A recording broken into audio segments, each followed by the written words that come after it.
Vivam! Bem-vindos ao Pergunta Simples, o vosso podcast sobre comunicação.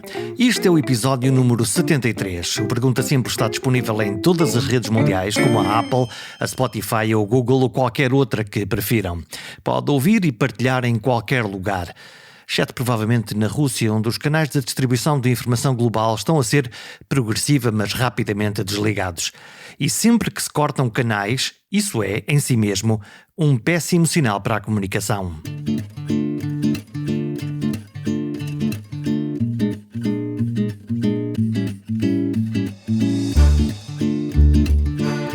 A guerra. Dizer a palavra guerra arranha-me a garganta. Fui tentar compreender a guerra tanto quanto possível e rapidamente percebi que o nevoeiro da guerra nos impede de saber muitas coisas importantes. Num conflito, a verdade é sempre uma vítima. Provavelmente a primeira das vítimas. As partes envolvidas têm objetivos, têm narrativas, caras, ações e intenções.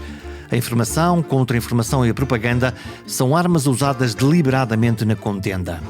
A conversa de hoje tenta chegar a um modo de visão mais alargado e menos emocional, o que é difícil. A guerra na Ucrânia é uma guerra em casa e isso choca-nos. A destruição, a morte de pessoas, os refugiados. Mas por que razão a guerra aparece sempre desde tempos imemoriais, quando os homens não se entendem? O convidado desta edição é um militar com sólida formação em assuntos de geoestratégia global, em relações internacionais e ciências sociais. É o Coronel Mendes Dias. Ele esteve na Bósnia, na última guerra na Europa antes desta. A ideia inicial da conversa era falar da maneira como a comunicação é usada num conflito, com as vozes de Zelensky e de Putin como símbolos do braço de ferro. Mas tudo se alargou a uma lição de geografia e sede de poder ao longo da história. A zona da Ucrânia, também a da Polónia, foi sempre palco central da cobiça de vários impérios. Dos vikings aos romanos e otomanos, dos nazis aos russos. Aquelas fronteiras foram 1000 vezes redesenhadas e milhões de pessoas sofreram. Mas agora estamos a ver o conflito ao vivo e em direto, nas redes sociais, na televisão.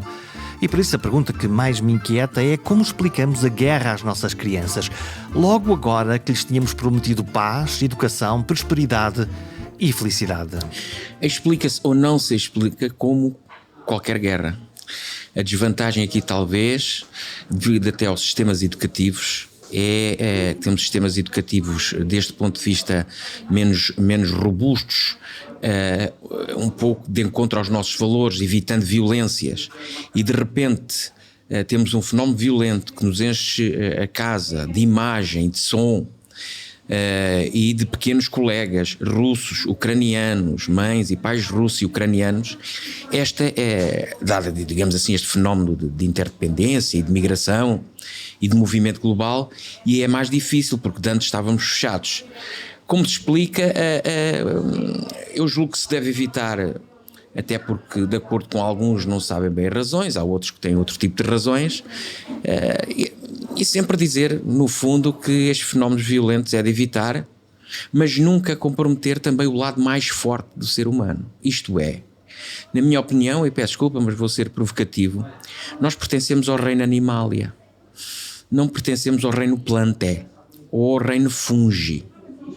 Nós entramos num gabinete e temos o nosso nome, marca o seu espaço e na internet põe o seu muro, que é a password, e detesta que um ladrão chamado hacker entre no seu mundo. Portanto, somos territoriais.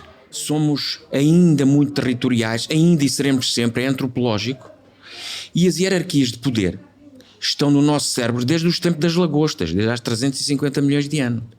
E nós parece que de vez em quando nos vamos aliando disso.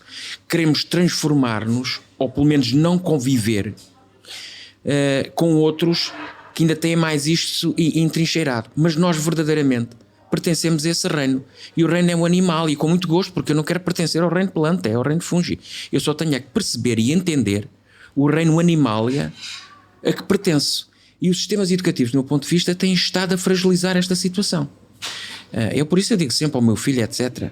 Nós, e peço perdão outra vez, nós somos muito mais que uma besta, mas também o somos. E esta aqui é a verdadeira, digamos assim, a verdadeira mensagem para mim. Quer dizer que o conflito é inevitável sempre que duas bestas se encontrem no fundo, que somos nós. Sim, o conflito para nós, e estou a colocar de fora fenómenos que podem ser entendidos como conflituantes, mas não entre associado. Estou a colocar de fora fenómenos da predação e etc. Portanto, não estamos a falar disso.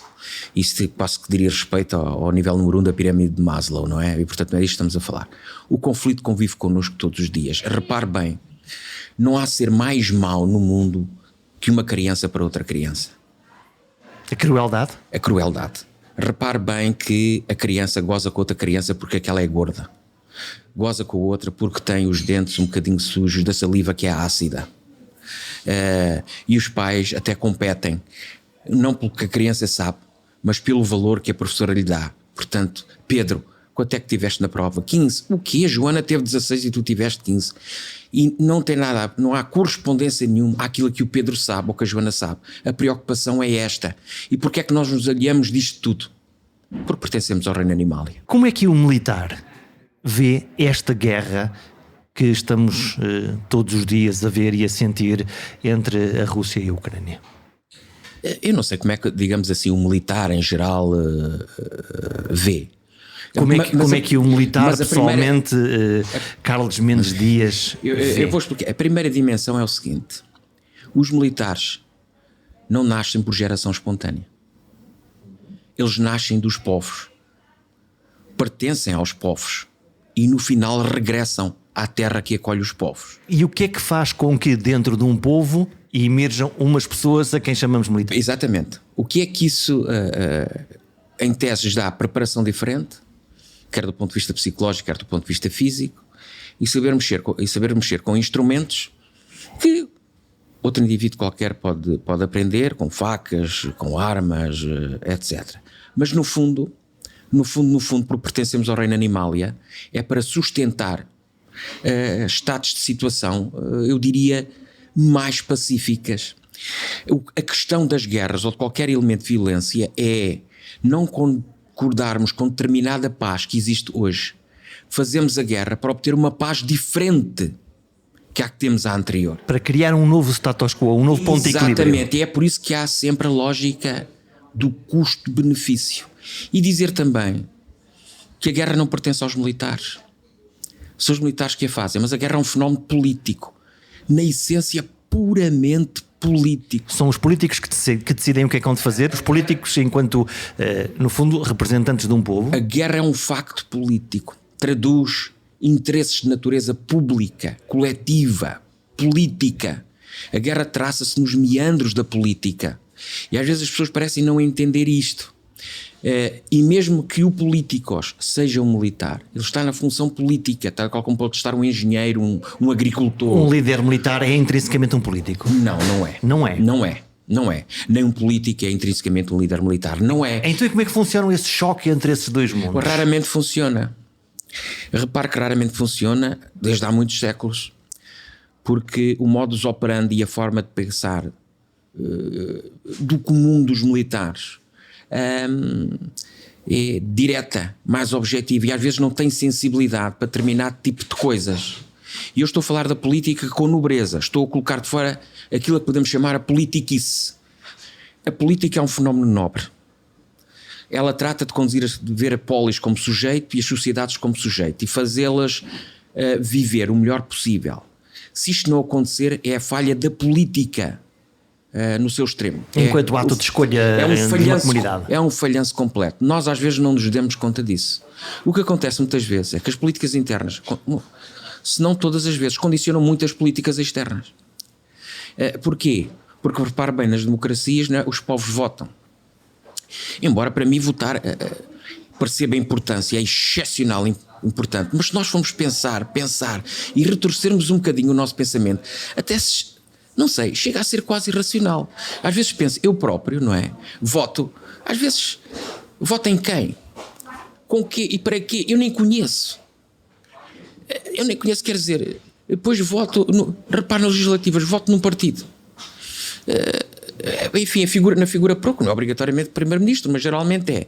Mas depois deixei de votar, já votamos metade, depois deixei de votar, porque o Sr. Primeiro-Ministro escolhe os ministros dos Estados-Estados, os Estados-Estado, os diretores-gerais. Deixem de votar. E sentiu a falta de representação ou de causa e efeito entre a escolha e a... Não, o que se sente às vezes é que não se informam bem os povos.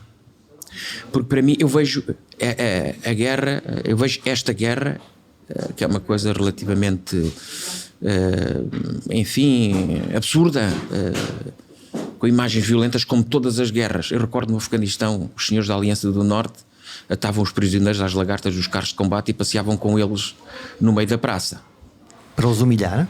Não, em 3 minutos estavam esmagados. Para os matar? Sim, porque basta um carro de combate, uma série de toneladas, estava completamente esmagado. E isto não foi há tantos anos assim.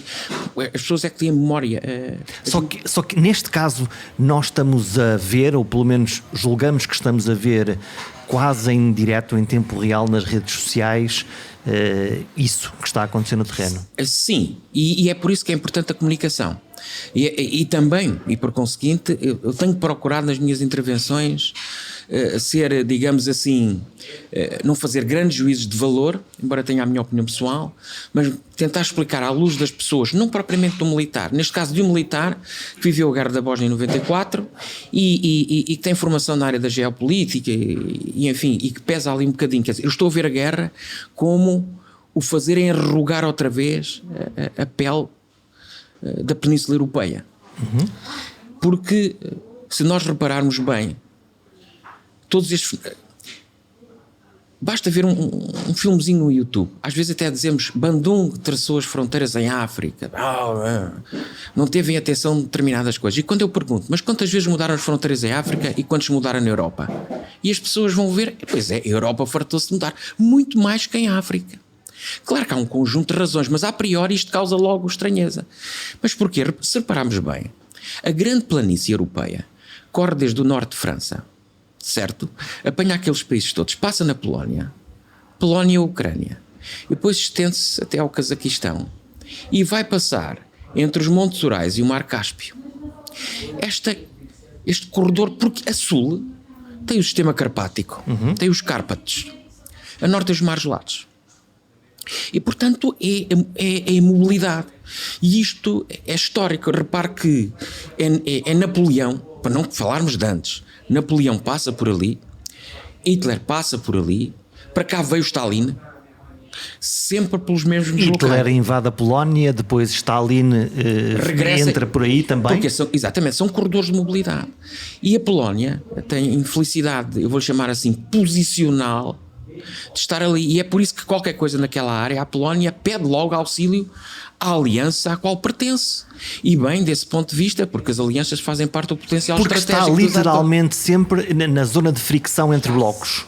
Está em cá mobilidade, passa com os carros de combate para um lado, passa para outro, as pessoas passam, não há grandes montanhas. Quando estamos a falar a grande escala, não estou a falar do patamar tático, porque isso que anda lá no terreno tem grandes montanhas, mas quer dizer, não é uma zona de mobilidade. É um contínuo. É um contínuo. Repare bem, por exemplo, vou especular, repare bem, uma base norte-americana na Polónia, não é? Uma base norte-americana na Polónia está a 130, 150 km da fronteira com a Ucrânia. Poderá estar muito próximo. Pode estar muito próximo, sem encostar a fronteira russa, então. E onde é que entra a Ucrânia? Se nós olhamos para a Ucrânia... É que a Ucrânia para nós é muito importante também, tal e qual como é cá a Rússia, porque iria funcionar sempre como buffer zone. É uma zona de segurança, é uma zona de amortecimento. Porque no fundo estendemos verdadeiramente no quadro da Polónia, que ainda tem parte da fronteira com a Bielorrússia, mas estendemos essa pele da Polónia 1000 e tal quilómetros para leste e vamos fazê-la coincidir exatamente com o que deveria ser a base da Península Europeia, que corre entre Rostov do Don a leste do Mar Negro até ao leste do Mar Báltico. E portanto estendemos a pele pelo menos nessa área e portanto funciona como buffer zone. E portanto a Ucrânia, e estamos a falar com frieza, sem fazer qualquer juízo de valor, não é nada disso que se pretende, do ponto de vista posicional, digamos para nós, eu vou chamar para o Ocidente alargado, como agora se diz, embora eu não goste muito porque isto não é verdadeiramente correto, funcionava como a buffer zone em primeiro lugar. E em segundo lugar, repare bem que acedia e acede ainda formalmente, como é óbvio, aos mares de Azov, Estreito de Kerch e Mar Negro. A parte de baixo. A parte sul. E por conseguinte, o acesso aos mares quentes. Porque depois aí, claro que tem os estreitos turcos, do Bósforo e do Dardanelos, mas depois segue verdadeiramente para o Mediterrâneo. E o que é que acontece? É, portanto, uma posição estratégica muito relevante. Do ponto de vista posicional para além de outros valores. Repare bem que a Ucrânia é um portento nos recursos alimentares, nos cereais. Repare bem, a Ucrânia é um grande fabricante, não é? De motores para os lançadores de foguetões. E, portanto, é atrativo para que qualquer das partes possa conquistar militar ou economicamente. Exatamente, é muito atrativo. Mas no caso europeu tem esta vantagem, que é a vantagem posicional e o aceder ao negro.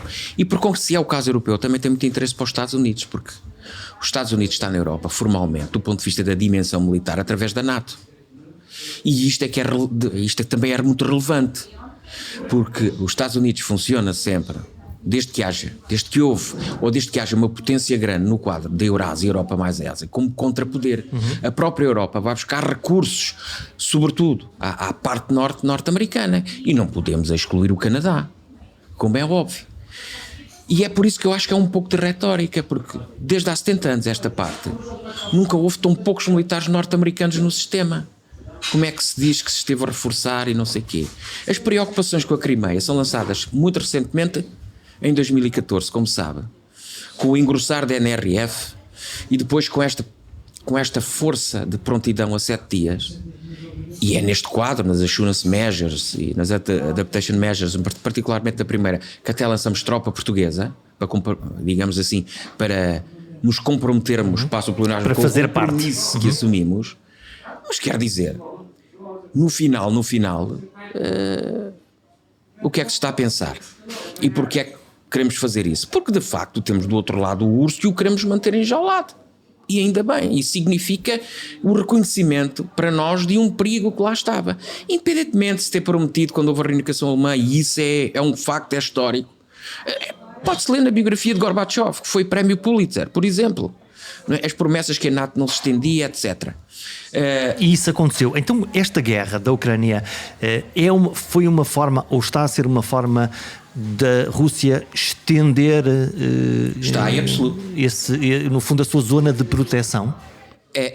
Agora é o que é que passou pela cabeça da Rússia ou de Putin para fazer isto? É exatamente alargar a fronteira até às fronteiras NATO.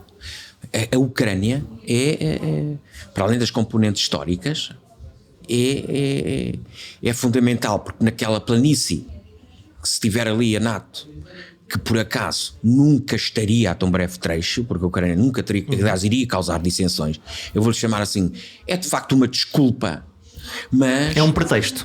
Podia acontecer e, portanto, preventivamente eu posso... Mas do ponto de vista da segurança, é de facto o estender da fronteira da atual Rússia a fronteiras anteriores. Eu recordaria aqui o seguinte, quando foi o dito final da Guerra Fria, que para mim não é o 11 de setembro, mas a verdadeira e grande alteração geopolítica / geoestratégica, dependendo da dimensão em que estivermos a falar, é de facto o final da Guerra Fria, não é o 11 de setembro. Porquê? A queda do Muro de Berlim. Exatamente. Mas porquê? Porque pela primeira vez na história, nesta massa continental dominante, que é a Europa mais Ásia, Eurásia, não estamos a falar da Eurásia do centro, que são as teses eurasianistas, não existia de facto um império, um czarato, um contrapoder, deixou de existir. O poder que controlava o sistema, pela primeira vez na história, estava geograficamente fora dele. Havia um desequilíbrio? Exatamente, e isto foi pela primeira vez na história. E depois o seguinte, repare bem, com o enrugar da pele soviética feita russa de novo, repara bem... O encolhimento da Rússia. Mas o que é que isso significou? Não basta dizer o encolhimento da Rússia, nós temos que pensar sobre os factos. Importa informar o povo. Porque no fundo nós, lá está, eu tenho sempre esta fobia, nós a ele pertencemos. E a ele dedicamos-lhe a alma e o corpo se for preciso, porque não tem sentido outra coisa para nós. E isto é que parece importante. Nós não às vezes ouço falar as pessoas e as pessoas parece que falam no vácuo, sem ligar aos povos, que estão só a ocupar espaço. Os povos, não há nenhum povo merecedor disto. Mas repare bem o que é que acontece. O Mar Cáspio, o centro da Eurásia, era praticamente dominado pela União Soviética. Passou a ser controlado por uma série de ONs, dos países dos ONs. Repare bem nisto. Depois há a questão histórica, mas perdeu-se a Ucrânia. Perdeu-se milhões de quilómetros quadrados. Perdeu-se a Rússia. Sim. Perdeu-se mais de 150 milhões de habitantes. Perdeu-se a saída no Báltico, a Letónia, a Estónia e a Lituânia. Portanto, sentiu-se amputada de uma parte... Não, ficou certamente. Mas isso não lhe dá o direito de exercer digamos assim, de violentar o direito desta forma. O que é que acontece de novo aqui? E vou ser outra vez retorcido de pensamento, sendo provocatório. É a dialética eu vou chamar tão absurda como tão espetacular entre a força do direito e o direito da força. Porque os Estados mais frágeis escudam-se, na prática, independentemente, vou chamar assim, da perenidade dos princípios civilizacionais. Para além disto, o Estado fraco, eu refugio-me na lei que é construída. A lei protege-me. O Estado mais forte, se vê confrontado pela própria lei, tem a capacidade, e nós temos de estar preparados de rasgar a lei. De rasgar a lei. Tem a capacidade, não significa que tenha a moral para o fazer ou a ética para o fazer. Estou a excluir essa dimensão. E se não tiver uma consequência... Porque os povos que estão a morrer, ou os que já morreram, vão-se agarrar àqueles que falam da ética e perguntar-lhe onde é que estava a ética quando eu estou nos céus. E nós não temos resposta para isto. Isto é um absurdo. Então vamos olhar, fazer um zoom agora à zona da Ucrânia, à zona do conflito que está em curso. Porquê que com esta disparidade de forças entre um país muito forte militarmente e outro frágil, que é a Ucrânia, porquê que a Rússia não ganhou facilmente ou em poucos dias este conflito? Porque no fundo foi aparentemente uma entrada à bruta, brutal, agressiva, planeada. Porque é que isto não se resolveu rapidamente? Do meu ponto de vista, existem várias razões. A primeira razão são os condicionamentos da vida internacional. As coisas não se jogam assim. A segunda, eu disse outro dia no órgão de comunicação social, uma guerra não é um jogo de matraquilhos. O que é que eu quis dizer com isto? Nem é um desvario. Antes, pelo contrário. O que é que eu quero dizer com isto? É que um lado chuta e para resolver o outro chuta logo a seguir e vice-versa. Terceira questão. Repare que a Rússia já estava a concentrar forças há algum tempo na fronteira, o que significa que também estava a fazer exercícios, no fundo a treinar a ofensiva.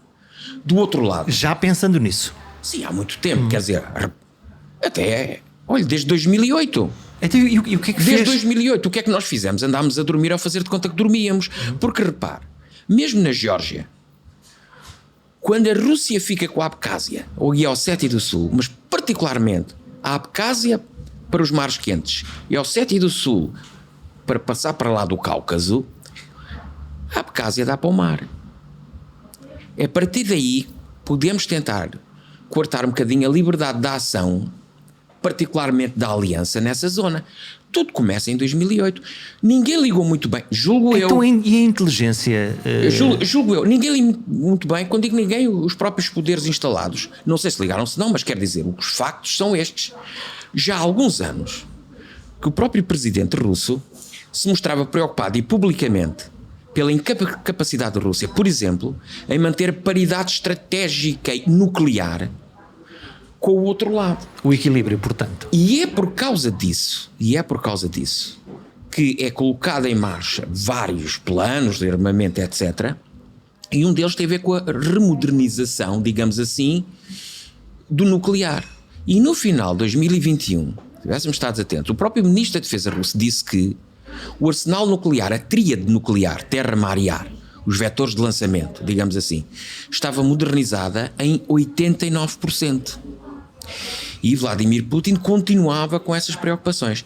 Independentemente depois de alguma irracionalidade, se querer injetar. Quer dizer, o discurso estava lá. O discurso estava lá. Mas voltando, digamos assim, voltando ao início. Acredito que as próprias forças ucranianas. E nós dizemos que também temos a ideia, é frágil por relação. Sim, por comparação. Por comparação, mas quer dizer, a Ucrânia não é propriamente outros países, como Portugal. Então podemos dizer que era aparentemente mais frágil. Sim, era mais frágil, efetivamente. Mesmo do ponto de vista quantitativo, em todos os meios, é mais frágil. Se formos a medir por carros de combate, por aeronaves, etc., mais frágil. Mas porquê? Primeiro, eu vou, sim, para quem nos está a ouvir perceber, imagine que, olha, vai uma coluna de 60 km na estrada e vai a babar na estrada. A babar significa que vai a progredir porque não está desenvolvida para o combate ainda. Porque só desenvolve para o combate, só se separa em subcolunas a determinada distância do seu posicionamento, que antes disso precisa ser reconhecido para tomar posições, aquelas viaturas todas dispersar, etc. Portanto, vai andando, mas vai ainda andando, não está. de repente vai passar uma ponte e não está lá a ponte. Para tudo. Para tudo, obviamente, porque quer dizer, não vão mergulhar não no há labirinto. maneira de passar, não é? Não há maneira de passar. O que é que isto significa? Que significa, vem a engenharia à frente. E a engenharia vai tentar lá colocar uma passagem. Ficámos parados seguramente 5, 6, 7 horas. Essa é a razão pela qual os ucranianos estão a destruir, por exemplo, as pontes na zona de Kiev. Não, é óbvio. Para impedir. Claro, se estamos a entrar com mecanizados, é mais que óbvio. E colocar, sei lá, estruturas de betão, abatizes, etc. E isto, ouça, é como na guerra medieval. O cortar o acesso é importante. Nós, quando tentamos controlar nós de comunicações, por alguma razão para transferir forças, porque é fácil ir. Mas quer dizer, isso significa... Nós temos aquela ideia, um é frágil e outro é forte. O forte atua e o frágil baixa-se. Não, o frágil está a defender-se. Mantém-se a dialética do eu e do outro. Eu não posso fazer a guerra sozinho contra mim. Quem está a defender tem vantagem? Tem, do ponto de vista do conhecimento do terreno, tem muita vantagem. E prepara o terreno. Repare bem desta possibilidade. Às vezes vemos, de repente, entram carros de combate, VBTPs. VBTPs são viaturas blindadas de transporte pessoal. E entra uma e entra outra sozinha e de repente vemos chover uns cocktails, etc. Muitas vezes, na defesa, o que é que se faz? Eu vou chamar um nome técnico, depois explico. Chama-se canalizar. E canalizar, imagino, coloca-se minas 3 ou 4 sítios de modo a canalizar o blindado para aqueles sítios, porque o primeiro blindado fica na mina, os outros desviam-se. Para e criar até chegarem um a uma percurso, zona de morte. um funil. Até chegarem a uma zona de morte. Até chegarem a uma zona de morte. E aí sim, quer dizer, há uma série de situações destas. Nós, lá está, tentamos sempre a esquecer a dialética, quer dizer, do eu e do outro. Na comunicação dizemos assim, espírito, lutar até à morte e não sei o quê. E depois, quando analisamos o conflito um bocadinho a escala maior, dizemos que aquele tinha muita superioridade e, portanto, devia ter esmagado o outro. Quer dizer, o próprio discurso é incongruente. Incongruente no sentido que fazemos logo nele um juízo de valor. Quem está a resistir, está a resistir. Nós não podemos esquecer isso, para além de aspectos de natureza tática. Porquê é que não avançou? Não avançou, olha, está aqui uma situação. Segundo, tem que ser reconhecido. Mesmo lá dentro, imagino de Kiev, entraram já uma série de dias, forças especiais, sabotadores, etc. Que estão dentro da cidade? Há muito tempo. Então, para reconhecerem os checkpoints. E esses não são vistos. Como é que isso se faz na prática? Pois, enquanto há uns bombardeamentos à noite e tal, as forças infiltram-se. É assim que se faz na prática. Infiltram-se, escondem-se, vão observar. Exato. Porquê é que montam um checkpoint ou um posto de controle no meio da cidade? Porque é para identificar as pessoas, não aquelas que conhece, porque essas coisas as identificar. Porque são as outras que se parecem suspeitas. É à procura deles.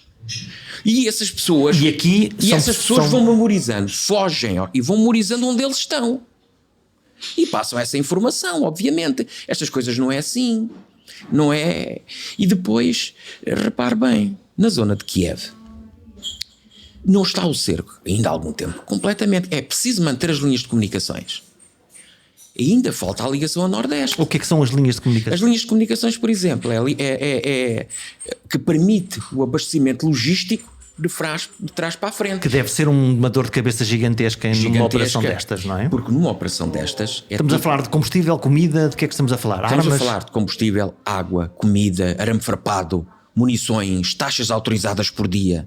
E até isto na logística. Apoio a saúde, os hospitais de campanha, ou só morrem de um lado? Isso não. Tem que estar tudo garantido. Tem, obviamente. Claro que vai falhar, muita coisa falha nestes fenómenos que é o caos. Aliás, eu costumo dizer, brincando a sério, ou seriamente brincando, que não há ordem sem caos. nem caos sem ordem. É que se não houver uma coisa, não há outra, fragiliza-se a dicotomia, é como a guerra e paz. É um processo dinâmico. É, exatamente. E portanto isto acontece, até acontece, a estratégia psicológica no meio das suas forças, que faz com que no seu próprio carro sabote os pneus e tal, para não ir. Há muitos casos destes. Até porque ali estamos a falar de uma guerra entre primos, verdadeiramente. Tem pessoas que conhecem a cultura e a língua ou não. Sim. Sempre. E isso sempre. Torna mais complicado se alguém que é militar e não percebe bem a razão pela qual está a fazer aquilo. Embora os militares, como todos nós, devemos ter esta certeza, a guerra não é um fenómeno individual. Não é eu contra a sua pessoa. É a bandeira que eu represento contra a bandeira que o meu amigo representa. É um fenómeno de grupo? É um fenómeno de grupo. Eu não sou seu inimigo individualmente. O grupo a que eu pertenço é que é inimigo do seu grupo. E às vezes isto também é difícil. Por exemplo, eu na Bósnia confrontei-me com situações destas.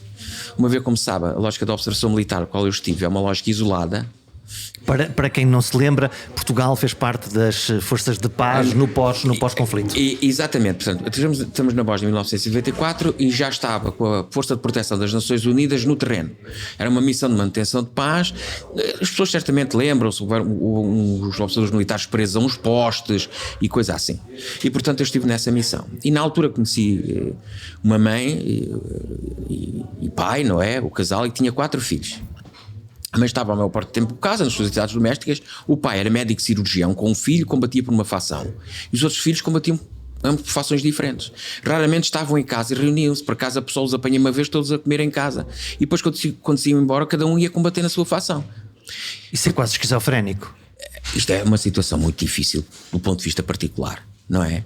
E houve um dia, eu brincar porque eu estava a morar no sótão, portanto já banalizava tanto, eu já nem me protegia, não é? Já não ia para as caves com os tiros de artilharia, já estava à prática. Foi uma missão de 1 ano e perguntei àquela mãe: epá, só se vier a fação alfa, como é que é? O que é que faz? Eu fujo as outras fações. Protejo-me no fundo. E a resposta foi esta.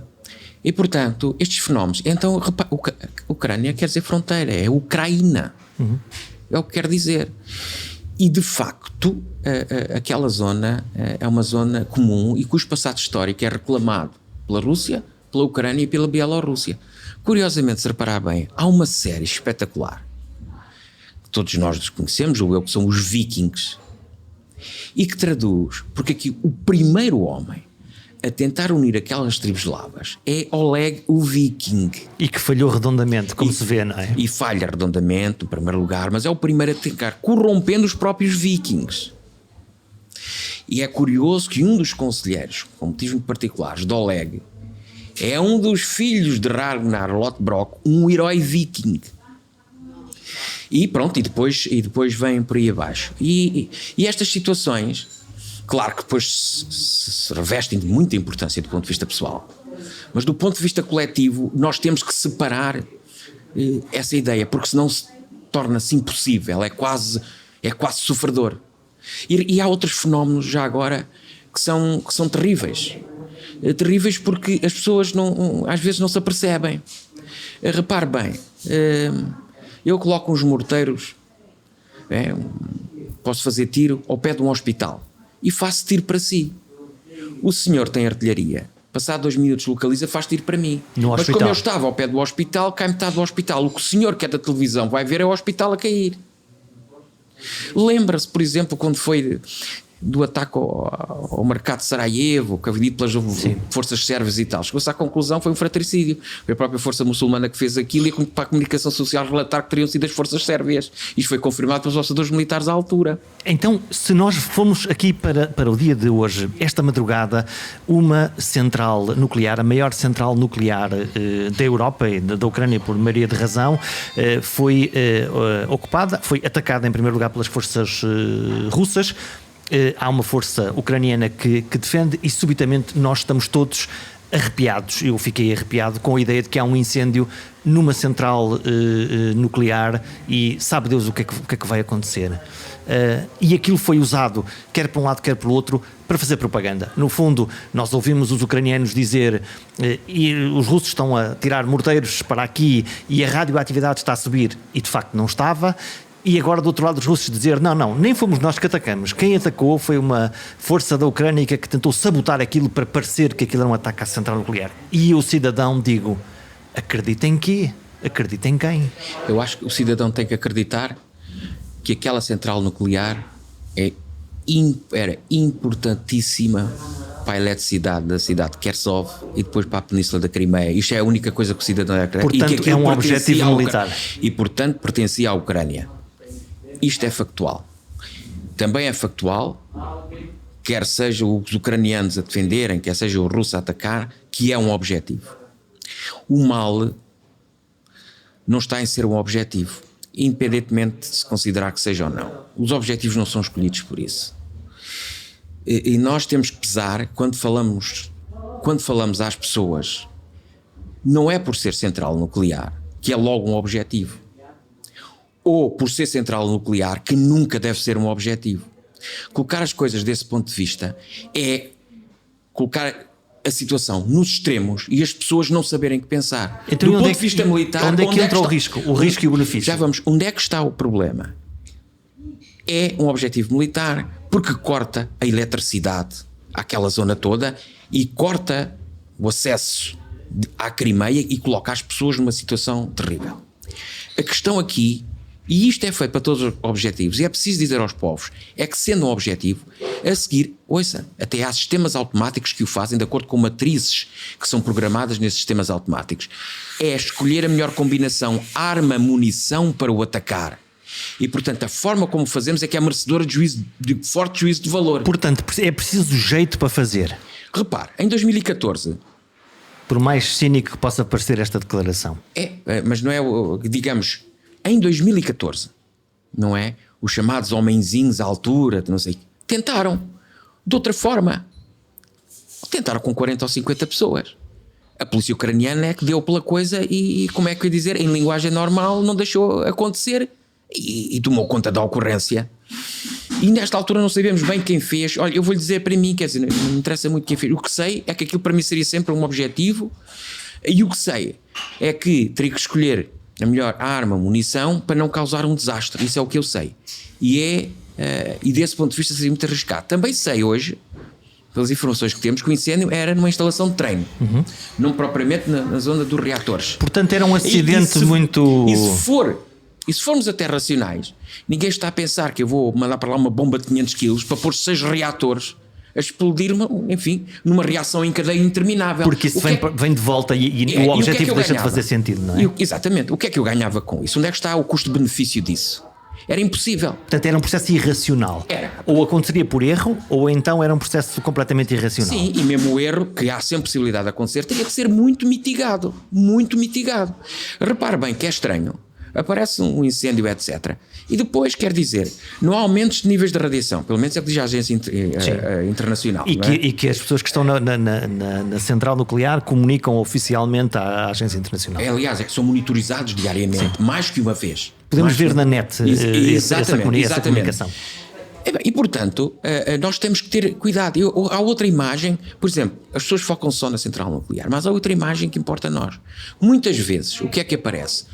Uma série de flares ou very lights, eu vou-lhe chamar, no espaço de batalha, vemos isto nas imagens. Que iluminam clarões, ou então que deixam rastro para marcar determinada direção, para quem depois precisa de fazer tiro, uma série de situações.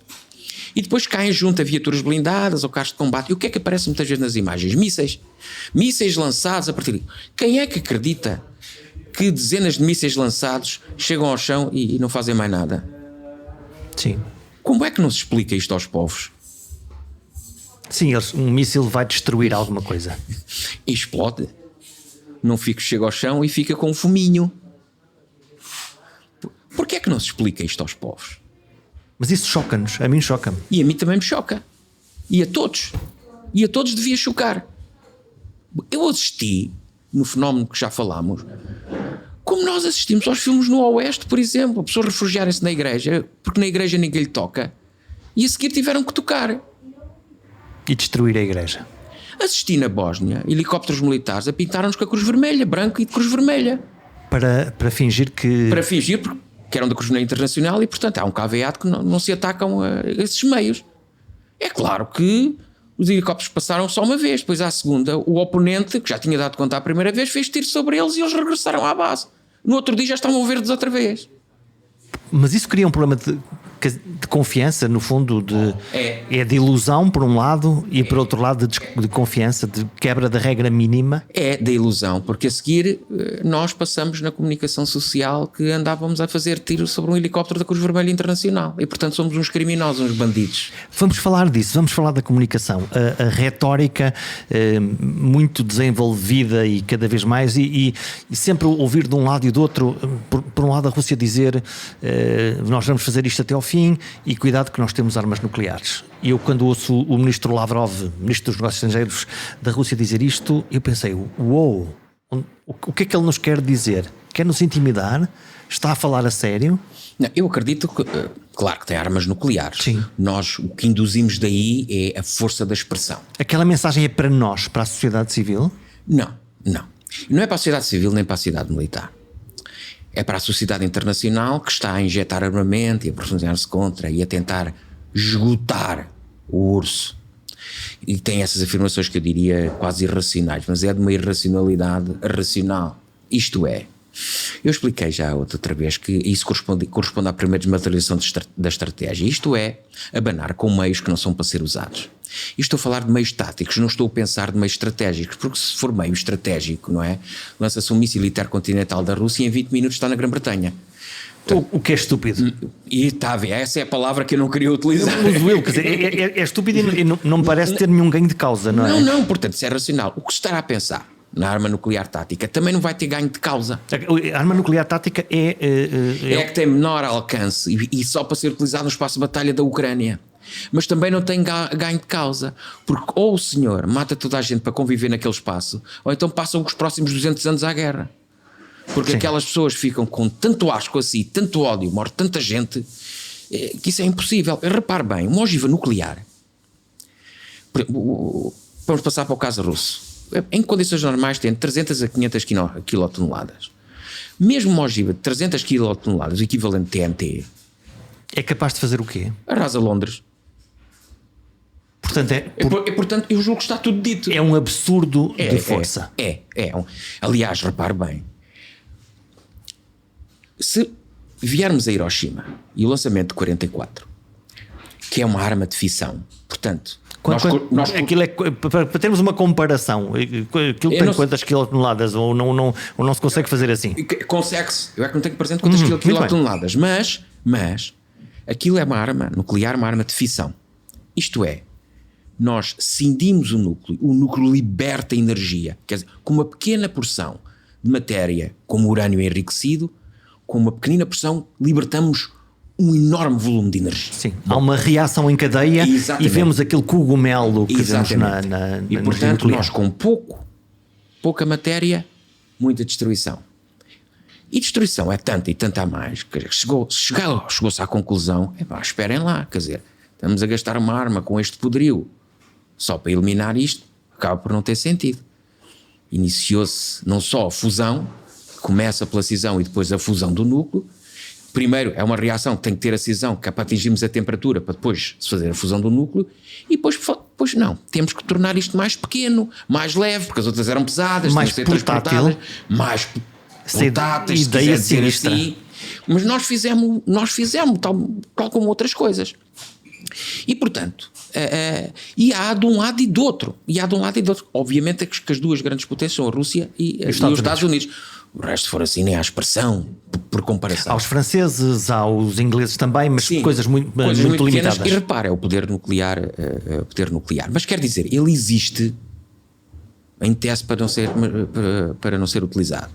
Mas o que é facto é que dissuasão significa a capacidade para o fazer e a credibilidade ou plausibilidade para o fazer. Eles podem mesmo fazê-lo, não é? É isso que condiciona tudo o resto. Exato, por isso é que nós temos medo. Isto é, a dissuasão também entra na nossa psique, tem um efeito psicológico que está induzido até nas palavras que estamos a trocar. Há uma notícia de ontem que diz que oficiais russos e norte-americanos ligaram-se através de uma linha especial para evitar acidentes. Exatamente. E eu não sei se fico descansado ou se fico preocupado de vez. Eu acho que fica descansado. Isto é, lembra-se, noutros tempos do telefone, O telefone vermelho. Isto é, eu mando uma embaixada assim, ao centro, para falarmos. E o senhor manda uma embaixada a mim com os seus correligionários. Nós transmitimos uma mensagem, olha que diz aquilo, diz aquilo outro, diz aquilo outro. E o senhor faz o mesmo. Como é que temos a certeza que essa mensagem passa mesmo corretamente para o adversário? Não temos muita certeza, porque vemos o adversário reagir, depois o outro agir. Eu não quero chegar a isso. E interpretamos a comunicação do outro. Exatamente. Em última ratio regis, o que resta? O telefone vermelho. É por isso que Zelensky quer falar diretamente com Putin. Claro, quer também uma linha. Quer também uma linha. Vamos ver se nos entendemos, se é de facto a mensagem correta. Porque também ele faz o mesmo. E isso é isso que quer dizer. É isto mesmo que quer dizer, é isto mesmo que vão fazer. Porque, por exemplo, no quadro militar até a linguagem as pessoas entendem-se de forma diferente. Há uma linguagem específica, digamos assim, nem melhor nem pior. E, portanto, se é como forma de entendimento, eu julgo que até devemos ficar descansados, porque as coisas e os teus sinais podem ser mal interpretados. E há menos retórica, certo? Nesse tipo de comunicação. Muito menos retórica, por isso é que ela não sai cá para fora. Ninguém está a ouvir, ninguém sabe de que é que esta gente fala. Não sai cá, às vezes até pode sair cá para fora ao contrário. Porque interessa é que a milícia armada continue a ter vontade de se agarrar ao terreno. E o outro lado também que seja considerado um herói, e se morrer a família vai ter um monte de rublos. É uma manipulação, no fundo, garantindo um mínimo de base. Exatamente, também há manipulação. Eu gostaria apenas aqui de dizer, também disse hoje na hora de comunicação social, força nuclear não é força de dissuasão. Uma coisa não equivale à outra. E isto também... Então, como é que a gente pode dividir as coisas? Tem passado mal para os povos. Pelo facto de eu ter força nuclear, não significa que eu tenha força de dissuasão. A dissuasão está na capacidade do exercício da represália. Isto é, eu lanço uma ogiva para si, o meu amigo recebe a ogiva, dá com o peito e remata com o pé outra vez para mim. Isto é, o meu amigo é destruído, mas enfim, ainda fica com capacidade para reagir. É este efeito de represália que é a verdadeira dissuasão. Ok? Eu ataco com uma faca, mas o meu amigo ainda ferido consegue ainda reagir. Ainda tem um mosquete e dá-me um tiro. Isto é que é a verdadeira dissuasão. E portanto, e é por isso é que deste ponto de vista, não é? Não vejo nenhuma racionalidade nessa utilização. Vejo com o abanar. Agora podemos olhar para Putin, visto do lado de cá, como fechado, ameaçador, obscuro, sinistro, digo eu, quase como o mastermind que sabe tudo, o ex-oficial KGB. E do outro lado, Zelensky, o palhaço aberto, sentado junto às tropas, profundamente comunicador, empático, vítima. Como é que vê este... É exatamente nesse plano de comunicação que eu vejo isso. Eu julgo que o primeiro racional... O palhaço ou humorista neste caso? Sim, é um comediante. O que os órgãos de comunicação social devem fazer é comparar antes da guerra Zelensky e Putin, a ver se eles eram assim diferentes. Se calhar não. Pois não sei. E eu desafio-os a fazer isso. Zelensky tem necessidade de estar no terreno. Não é? Porque dos fracos não reza a história, diziam os heróis do mar. E muito bem. Ficou surpreendido com a maneira deste homem comunicar? Não, só fez o que era obrigação dele. O que fez, outra coisa era rasgar um voto. Mas para alguém que é, lá está, um comediante, depois um político, apresenta-se com um nível de coragem física. Sim, física e moral. Isso é inquestionável. Eventualmente os povos não esperavam outra coisa dele. E depois, repare bem, ele necessita de recorrer ao exemplo no terreno para manter os seus militares, não é? Porque é um líder por inspiração? Exatamente. Eu acredito que Zelensky deve estar em pânico. Eu acredito piamente nisto. Zelensky deve estar, não por ele, mas pela Ucrânia. Zelensky deve estar em pânico. Também por ele, certamente, mas deve estar em pânico. Só que veja, à luz da sociedade internacional, nas condições em que está Zelensky a ser retirado. O que é que a sociedade ocidental pensava já? Era uma derrota, não é? Um fim. E continuávamos a mandar para lá armamento? Parava isto. Aí está a resposta. E portanto ele está enquanto representante, enquanto alguém que tem uma bandeira... E altamente motivador. Mas isso não lhe retira valor. Antes pelo contrário. Percebeu-se bem da situação, teve a coragem necessária para ser o farol da situação. E não ir por outros. Recordando sempre, voltando à lógica mais racional, que nesta altura já estávamos a chorar, Mas voltando à lógica mais racional, que ele tem que manter a capacidade de dirigir. E nós não queremos que quem nos dirija morto. E, portanto, ele precisa de sobreviver. Se o decapitam, como é? O que é que fazem aquelas tropas? E os seus comandantes? E isto certamente já está previsto. Mas eu pergunto, o que é que se faz? E como é que se protege? O que é que se faz? Tem uma entourage muito própria, leal, relações de lealdade, franca honestidade e de coragem. E a determinada altura... Vão retirá-lo de lá. Retirar-se, houver uma solução que se está, porque eu não acredito... Tudo mudava.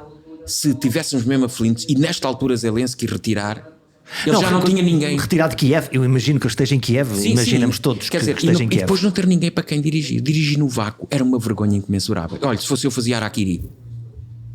Depois destas circunstâncias todas, de ser a inspiração veio de onde menos se espera, é das frases que mais se ouve, etc. E de repente a inspiração acabar. Ele cria a ideia de possibilidade. Sim. E o povo e aquela tropa precisa dessa possibilidade. Porque senão, então, é entregar o milho aos pardais, não pode ser. E quer dizer que, independentemente da Rússia poder ganhar militarmente esta campanha e de ocupar o poder, enfim, militar ou político, ou que tentar fazer a seguir, e isto é a fundação de uma resistência permanente e sólida que se manterá no país? Ainda não temos dados muito sobre isso. E até para resistir, porque isso pressupõe depois, digamos assim, o organizar, agora passo o pleonasmo, uma organização clandestina de apoio e uma série de coisas. Que é outra coisa diferente. Que é outra coisa. E que é utilizada muito, por exemplo, no fenómeno da guerrilha. Não sei se há condições, se há organização para isso. Eu acredito nos primeiros tempos, e se houver esses ganhos do lado russo, é muito difícil isso acontecer. Mas vamos ver. Mas não, eu, com a certeza, não há condições. E depois é preciso recordar o seguinte: aqueles povos, sejam eles ucranianos, russos, bielorrussos, o que quiserem, pensam de forma muito diferente de nós. Quer dizer que nós não os entendemos? Não choram facilmente. A nós fazem-nos chorar, mas eles não choram facilmente. São grandes batalhadores. A história ensina-nos isto. Desde a criança ao homem mais velho, ao homem de 70 anos. Cerram os dentes e... E quando o meu amigo vê um homem já com 75 anos, fardado, a limpar a cidade e não vê nenhum jovem, é porque os jovens ou morreram ou estão todos na frente de batalha. Para nós, salvo raros casos, isto é impensável. Para nós, tirando a Grã-Bretanha, que pensa também de forma diferente. E nós temos que perceber que esta forma de pensar, que é uma forma resiliente, não é nossa. E reparem às vezes a banalização com que aquelas pessoas estão a retirar, não é? Para nós é quase... Nós só jogamos isso para a comunicação social. Não conseguimos entrar dentro deles e ver... E perceber. E perceber. E isso é outra das coisas que me custa. Só estamos preocupados em projetar uma imagem do menino que sai, que lhe falta o pão, e não da forma como aqueles povos reagem à adversidade. Porque isso é voltarmos ao reino animal, e é que é de facto aquilo que somos e que nós deixámos de ter há muito tempo. Porque estamos cá longe? Porque estamos cá longe, porque fragilizámos o sistema educativo, muito importante o sistema educativo em tudo. Nós fragilizámos coisas simples, porque há más notas, retiramos do currículo ou diminuímos graus de exigência, uma série de coisas. Portanto, tornamos-nos mais frágeis. Muito mais frágeis, até do ponto de vista emocional. Isso tem, obviamente, vantagens.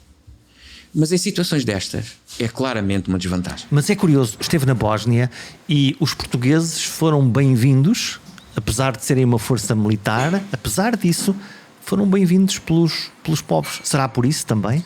Também é por isso. Também é por isso. Mas eu recordo aqui que nós na ONU não tivemos forças militares. Tivemos militares no quadro da observação militar. Não tivemos enquanto unidades organizadas. Nós só entramos depois, em 1996, com os acordos de Dayton, em unidade de escalão-batalhão. E obviamente que o desempenho é reconhecido, tal e qual como são reconhecidos outros desempenhos de outros batalhões de outros países. Quer dizer, nós não estamos a ver o seu presidente espanhol receber fracas frases dos congéneres a dizer que a sua tropa não presta para nada. Nós estamos a ver isso. Quer dizer, nós às vezes olhamos para o nosso umbigo, não é? E não estamos a ver isso. Faz-me lembrar noutros tempos que éramos 1 milhão, controlávamos meio mundo, agora somos 10 milhões e olhamos para o umbigo. O que é extraordinário. E tivemos que mandar vir os engenheiros de Génova, peço desculpa, para construir os navios, porque madeira tínhamos no Pinhal. Exato. Mas nem não nós sabíamos, era a tecnologia. Não sabíamos construir o navio. É claro que há especializações. Eu não estou a dizer que toda a gente não estou a dizer nada disso, obviamente. Mas até deixamos, e é curioso também, porque os órgãos de comunicação social também têm que perceber que eles também são uma arma, e como arma também são instrumento, e como instrumento também são instrumentalizados. Tem que ter a frieza suficiente para ver as coisas, tem que ter a resiliência para ver as coisas, tem que se colocar na lua para analisar a Terra e não se deixarem entrar, porque isso então é instrumentalizar um órgão poderosíssimo. E nós temos os OCS de altíssima qualidade, mas quer dizer, é preciso não deixarmos fazer isto, é preciso não nos deixarmos envolver, porque senão os povos não nos agradecem, e é outra das nossas fragilidades. E é uma das dificuldades, por exemplo, eu lembro de ter sido preso depois de dar uma entrevista a um órgão de comunicação social japonês. Preso? Sim, estive preso na Bósnia. E eu quero dizer, olha, tive eu e um tenente-coronel russo na mesma cela, não é? Fomos presos os dois. Porque fomos acusados de espionagem. Eu fui tido como persona não grata, ainda por cima. Depois tiveram que me retirar, mas continuei no desempenho das funções bem lá perto e depois acabei de regressar ao sítio, porque essa facção foi derrotada, e depois fui visitá-los a um campo de refugiados, não é? Onde o campo de refugiados é uma coisa altamente organizada. E há bocado, só para, enfim, mesmo estas ajudas das organizações não governamentais e outras coisas, é preciso os órgãos de comunicação atentarem, muitas vezes. Imagino que chega 6 pães para a família, 5 pães vão parar à frente de combate. Portanto, um pão fica. Perdem-se. Um pão fica. Aqueles plásticos, por exemplo, para colocar nas janelas, porque se perdeu a janela, etc. Olha, em Moçambique vendem-nos nas feiras. Eu também estive em Moçambique. Portanto, o negócio da boa vontade acaba também depois por servir o interesse da política e da guerra. E nós, no conjunto, nos postos de sentinela, também por um maço de tabaco, não deixávamos entrar coisas. Quero fechar esta conversa com uma nota sobre... Posso chamar-lhe bola de cristal? Se faz favor. Como é que isto se resolve da Ucrânia? O que se vai resolver é que quando a Ucrânia estiver partida à metade, e estou a especular, peço desculpa por isso. É a bola de cristal, podemos... E estiver totalmente encravada, não aceder aos mares, outra vez negociações, e Putin, se houver, vai ceder um pouco, mas não se vai afastar do rio de Dnieper, e a Ucrânia, pelo menos, terá que ficar com a outra metade. Muito especulativamente, a Rússia poderá encostar na fronteira com a Polónia, mas acho muito difícil. Esta primeira parte será quase certo, do meu ponto de vista. E a Europa acorda e acordou e agora diz que vai investir em defesa. A Europa tanto acorda como acordou, como adormece. Eu recordo um grande primeiro projeto de paz, que não foi Jean Monnet nem outras coisas, foi Georges de Podibra no século XIV. O rei boêmio dirigiu-se ao rei francês Luís XI a propor união e um parlamento comum, umas forças armadas comuns e não sei o quê. Mas porquê? Porque vinha aí o inimigo otomano. Era preciso fazer qualquer coisa. Mas o rei recusou. Mas foram milhares de mortes a seguir. E há muitos projetos nesse sentido. A Europa não é uma organização militar. As indústrias de defesa competem entre elas. A Europa não tem competências exclusivas no domínio militar. A arquitetura de segurança desse ponto de vista está na NATO. E portanto marcaremos espaço aí com o capacete da NATO. Marcaremos espaço com o capacete da NATO, eu não tenho dúvidas sobre isso. E para nós, se não for o capacete da NATO, olhe, nós portugueses, e por isso é que a NATO faz parte do nosso potencial estratégico, só com um vizinho vimos aflitos. A pergunta que me sobra não tem uma resposta fácil. Como se resolve este problema? Como se calam as armas? Como se protegem os indefesos? Como voltamos a algo parecido com a normalidade? 4 perguntas ao invés de uma. A diplomacia e a comunicação têm agora um papel-chave. Sentamo-nos a falar? Até para a semana.